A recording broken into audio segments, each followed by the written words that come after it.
Hello guys and welcome here. So in this video we are going to talk about the COVAR function inside of Microsoft Excel.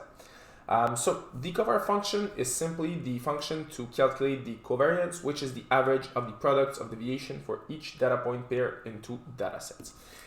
So this is the formula of the covariance. And to be able to work with this function, we need two data sets. So this is why I have my data set number 1 here and my data set number 2 right here. The way we apply this function is pretty simple. We can just enter the two data sets automatically in it. So let's write down our function. So to be able to write it down, we first of all will start by writing down our equal sign and then simply write down COVAR. So as you can see, there is a few different variations of the COVAR function. So we'll start with the COVAR and open our parentheses. So array number 1 will simply be the data set number 1. So we can select it right here.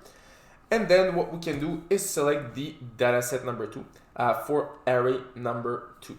So here we're going to select our data set number 2. And once it's done, we can just close our parentheses. So just like that, we are able to know what is the covariance of data set number 1 and data set number 2.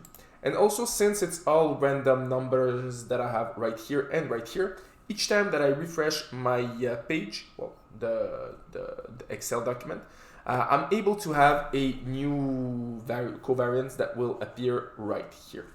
So as you can see, this is how we use the COVAR function inside of Microsoft Excel. So as always, if you like this video, don't forget to leave a like, to subscribe, and see you in another of my videos.